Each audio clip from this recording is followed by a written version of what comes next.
کا واقعہ ایک حافظہ قرآن لڑکی کے بارے میں ہے، تو پلیز ویڈیو کو آخر تک ضرور دیکھیں اور ہمارے چینل کو سبسکرائب ضرور کریں۔ کہا جاتا ہے کہ ایک شہر میں ایک نیک گھرانہ آباد تھا، جہاں ایک لڑکی پیدا ہوئی جو بہت ذہین اور عبادت گزار تھی۔ اس کے والدین نے اسے دین کی تعلیم دی اور اللہ کے فضل سے وہ کم عمری میں ہی حافظہ قرآن بن گئی۔ اس کی تلاوت سن کر لوگ متاثر ہو جاتے اور اس کی نیکی کی تعریف کرتے۔ جب وہ بڑی ہوئی تو اس کے دل میں غرور آنا شروع ہو گیا۔ اسے اپنے حافظہ قرآن ہونے پر فخر تھا، لیکن وہ آہستہ آہستہ خود کو دوسروں سے بہتر سمجھنے لگی۔ وہ عام لوگوں کو کم تر جانتی اور سوچتی کہ وہ سب گنہگار ہیں، جبکہ وہ خود جنت کی حقدار ہے۔ ایک دن اس کی ماں نے اسے آواز دی اور کچھ کام کے لیے بلایا، لیکن وہ مصروف تھی۔ اس نے کہا، ماں، میں اللہ کی عبادت کر رہی ہوں، میرے پاس ان فضول کاموں کے لیے وقت نہیں ہے۔ اس کی ماں نے سمجھایا کہ اسلام میں والدین کی خدمت بھی عبادت ہے، لیکن وہ یہ بات ماننے کو تیار نہ تھی۔ وقت کے ساتھ ساتھ اس کا رویہ اور خراب ہوتا گیا اور دوسروں کو نصیحت تو کرتی مگر خود عمل نہ کرتی۔ وہ لوگوں کو گناہ سے بچنے کا کہتی مگر خود غرور، تکبر اور نافرمانی میں مبتلا تھی۔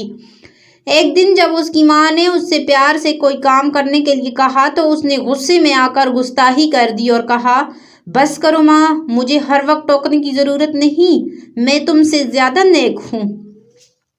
یہ سن کر اس کی ماں کی آنکھوں میں آنسو آ گئے۔ ماں نے ہاتھ اٹھا کر دعا کی، اے اللہ، اگر میری بیٹی نے واقعی دین کو سمجھنے کے باوجود تیرے احکام کی نافرمانی کی ہے تو اسے ایسا انجام دکھا کہ لوگ عبرت حاصل کریں۔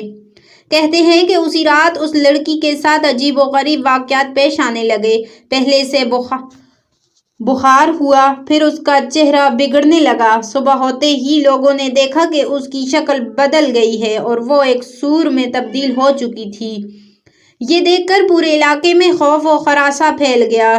لوگوں نے اللہ سے استغفار کرنے لگے اور والدین کی نافرمانی سے بچنے کا عہد کرنے لگے۔ اس کے والدین نے غم سے نڈال ہو گئے مگر وہ کچھ نہیں کر سکتے تھے۔ کچھ دن بعد وہ لڑکی اس حالت میں مر گئی اور اس کا جسم بھیانک صورت میں رہ گیا۔ غرور اور تکبر بہت برا گناہ ہے، چاہے انسان کتنا ہی نیک کیوں نہ ہو۔ والدین کی نافرمانی اللہ کی ناراضی کا سبب بنتی ہے۔ عبادت کے ساتھ اچھے اخلاق بھی ضرورت ہیں، ورنہ عبادت کا کوئی فائدہ نہیں۔ اللہ ہر چیز پر قادر ہے اور وہ کسی کو بھی عبرت کا نشان بنا سکتا ہے۔